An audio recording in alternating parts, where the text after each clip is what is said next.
Oh là là là là là là, les gars, c'était quoi cette dinguerie, ce Grand Prix d'Espagne de fou? Alors chez j'ai pas vu le Grand Prix à la télé, comme d'habitude, j'ai vu le Grand Prix sur place, de vendredi à dimanche, j'étais sur place, et vraiment que ce soit vendredi en essai 1, en essai 2, même la F2, la F3, les Porsche, les qualifs samedi, la course dimanche, vraiment le Grand Prix était complètement fou, et vraiment, d'être sur place, c'est une autre type d'ambiance, tu vois, tu rencontres des gens, c'est vraiment tellement différent, donc le débrief risque d'être un peu différent. Parce que tu vois, là on est mercredi après-midi, je suis rentré lundi après-midi en France et vraiment c'est une dinguerie. Donc voilà, je vais quand même un peu me calmer, mais je pense que voilà, il y a des trucs que je vais vous raconter, mais franchement j'ai pété une durite. Donc voilà, on va essayer de faire un truc comme Cali, on va essayer de faire un peu comme d'habitude. Et voilà, je vais vous partager un peu mon expérience sur place. Donc c'est parti pour le débrief du Grand Prix d'Espagne, 9e manche 24 de la saison 2 de Formule 1. C'est parti, on en parle.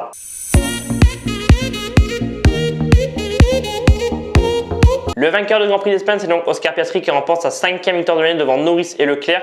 Russell termine au pied du podium devant un exceptionnel Hülkenberg qui termine 5e, meilleur résultat de l'année pour Hülkenberg devant Hamilton. Très belle performance de Adjar Gasly, 7e et 8e pour les Français. Alonso marque ses premiers points à domicile, 9e, et enfin on a Verstappen qui ferme le top 10.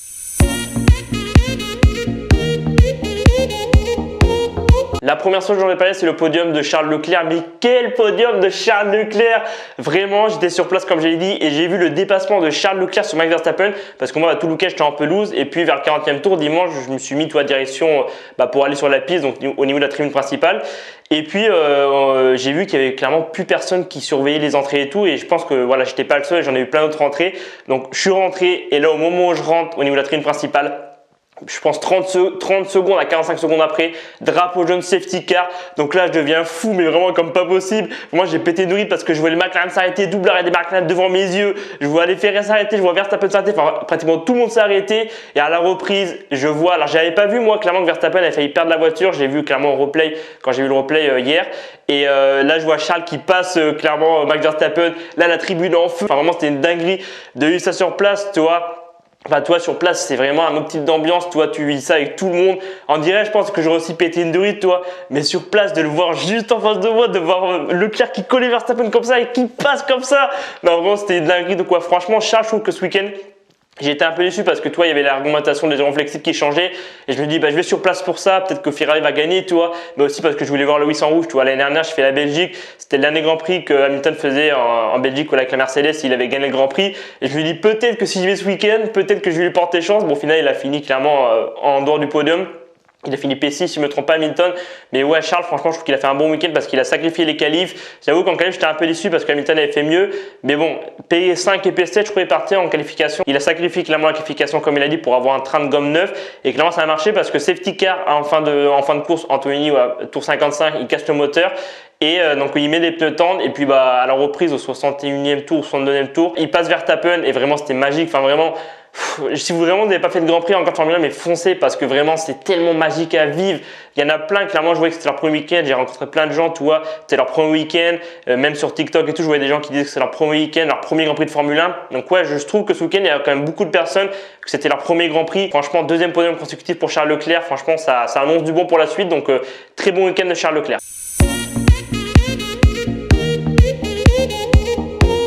Nico Hülkenberg, P5 du Grand Prix d'Espagne, mais vraiment j'ai pété une durite parce que moi clairement pendant le Grand Prix, toi tu as des écrans mais les speakers ils marchent pas à tous les endroits et quand je suis arrivé au niveau de la tribune principale, quand ils allaient me faire entrer sur la piste, j'ai vu le résultat final, j'ai vu Hülkenberg P6, j'ai fait pardon, à quel moment Hülkenberg est P6 parce que tu vois je suis parti au niveau du 40e tour, j'étais au niveau de la pelouse et quand je suis arrivé au niveau de la tribune principale, je voyais pas trop les résultats, toi je savais pas qui était devant, enfin je savais que c'était McLaren devant, mais derrière je savais pas trop les résultats et quand j'ai vu que Hülkenberg était P6, mais vraiment j'étais en mode mais qu'est-ce qu'il a fait? C'est quoi cette course de fou que Hülkenberg a fait? Vraiment, Hülkenberg, c'est son meilleur résultat, je crois, depuis 2017 avec Renault, je crois. Et Sauber, c'est leur meilleur résultat depuis 2022. Vraiment, c'est une dinguerie. Vraiment, Hülkenberg. Ça fait trop plaisir, franchement 10 points dans l'escarcelle de Sauber, vraiment au niveau du constructeur il grimpe au championnat, ils étaient 10e, enfin vraiment Hülkenberg il a fait vraiment une masterclass. Donc ouais je pense que les améliorations qu'ils ont apportées ce week-end ça a bien fonctionné, même Hülkenberg, même Sauber l'ont dit. Donc je pense que la prochaine course, ouais Sauber je pense que ça peut donner pas mal de bons trucs pour les prochaines courses. En plus Bortoleto a fait 12e, il était je crois à un moment donné dans les points à ce que j'ai vu. Donc ouais franchement très beau week-end de Sauber et je pense que Sauber sur les prochaines courses attention.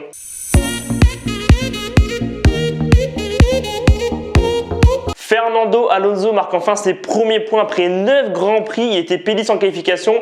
Et en vrai, je me suis dit, bon, je pense qu'il va marquer ses points. Et vraiment, il a fait un grand prix incroyable. Vraiment, le début de course, quand il tentait des dépassements et tout, j'étais en mode, mais le gars, il est chaud, il est à domicile, il va marquer des points. Franchement, en P9, ça fait trop plaisir parce que Alonso, moi, c'est un pilote, c'est le pilote avec qui j'ai découvert la Formule 1.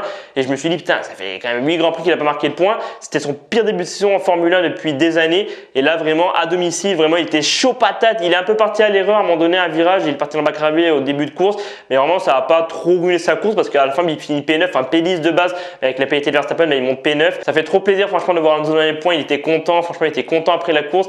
Et j'ai l'impression que depuis que voilà, Aston a apporté des évolutions à Imola, clairement, ça va un peu mieux. Alonso, il fait souvent des Q3. Il est pas loin des points. Voilà, à Monaco, il aurait clairement dû finir dans les points sans son abandon. Donc, ouais, franchement, Aston, je trouve que petit à petit, il commence à remonter. Et franchement, ça fait trop plaisir de voir dans le top 10 Alonso. Donc, j'espère que sur les prochaines courses, là, voilà, d'avoir marqué ses premiers points, il va être plus en confiance. Il va clairement peut-être faire de meilleurs résultats. Mais ouais, franchement, Aston, je trouve que depuis Imola, les améliorations fonctionnent plutôt bien. Et franchement, c'est de bon augure pour la suite. Et après, il faudra voir l'année prochaine ce que ça donne avec la nouvelle augmentation. Mais ça fait trop plaisir de voir enfin Alonso débloquer son compteur de points.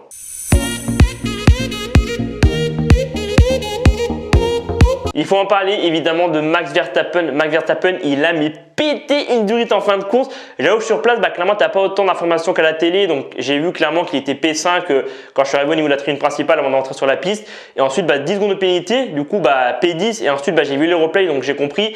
Et j'avoue qu'après avoir revu la course en replay, clairement, hier matin, ouais, franchement, Verstappen en fin de course, mais il a complètement pété une durite. Le mec, il est 4 fois champion du monde. Après, je peux comprendre qu'il est devenu un peu fou parce que reprise, ils lui mettent les pneus durs alors que tous les pilotes derrière ont mis les pneus tendres.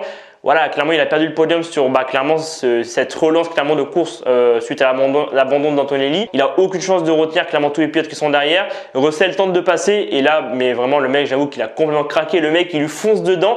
Vraiment, il aurait pu foutre Russell d'or. Et la pénalité, clairement, est largement méritée. Même il a eu 2 points clairement sur son permis. Il est plus qu'à une course de suspension. Donc ouais, Verstappen, j'avoue que je peux comprendre clairement son énervement parce que n'importe quel pilote, tu vois, il aurait été en pneu dur sur une reprise comme ça. Je peux comprendre que avec toute la course qu'il y a eu, tu peux clairement péter une durite. Mais j'avoue que ça aurait pas dû arriver, tu vois, c'est pas digne d'un champion du monde. Il perd le podium, mais voilà, sur la fin de course, il s'est énervé, ça arrive, c'est des pilotes, tous les pilotes sont humains, tu vois, et ça peut arriver qu'à un moment donné, il craque, et je peux comprendre, il a des pneus durs, c'est la fin de course, il est en train de perdre le podium, donc ouais, je peux comprendre. Après, bon, il s'est excusé et tout, mais c'est vrai que c'est pas digne d'un champion, tu vois, le mec est 4 fois champion du monde, et le mec, il fonce délibérément, tu vois, sur Russell. Ouais, j'avoue qu'il a un peu craqué. Je trouve vraiment que Verstappen, quand il est vraiment sous la menace, qu'il a plus une voiture qui lui permet de gagner et tout, vraiment il fait n'importe quoi, et c'est le Verstappen qu'on n'aime pas voir, tu vois. Je dis pas Verstappen c'est un grand pilote, il a fait de grandes choses, mais c'est que par moment quand il est un peu en difficulté, il va faire des trucs, tu te dis mec, t'es 4 fois champion du monde, même si c'est un pilote qui est agressif, qui va jouer avec les limites du règlement. Ouais, franchement Verstappen ce week-end il a vraiment abusé et il va falloir qu'il se calme un petit peu parce que là vraiment ce week-end il était vraiment trop énervé et ça arrive, mais ouais, c'est le Verstappen qu'on n'aime pas voir, toi.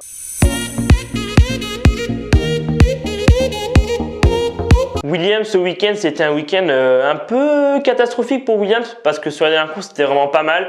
Là ce week-end en Espagne j'étais hyper déçu. Franchement quand j'ai vu qu'en qualif il passait pas en Q3, j'ai fait ah ouais ça va être chaud pour la course. Abandon pour Albon et puis Sainz il a fini P14 à domicile. Ouais en vrai Williams c'est un peu dommage parce que je trouve qu'ils étaient sur une bonne dynamique, ils avaient marqué des points sur pas mal de grands prix dernièrement. Bon ce week-end voilà ça arrive, il y a des week-ends pareil d'autres écuries ils sont bien, ils marquent des points et puis d'autres week-ends ils sont moins bien. Mais c'est vrai qu'en rythme de course la Williams c'était pas terrible ce week-end. Donc ouais un peu dommage mais je pense que sur les prochains week-ends ils vont se rattraper.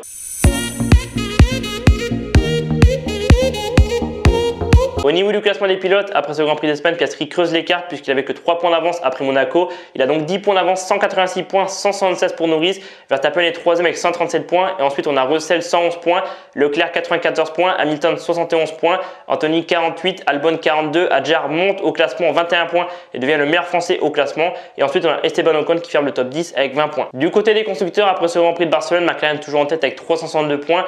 Ferrari prend un second place du championnat, 165 points, 159 pour Mercedes, 144 pour Red Bull. Williams est à 54 points, Red Bull gagne une place, 28 points. As est 7e avec 26 points, Sauber gagne 2 places, 16 points.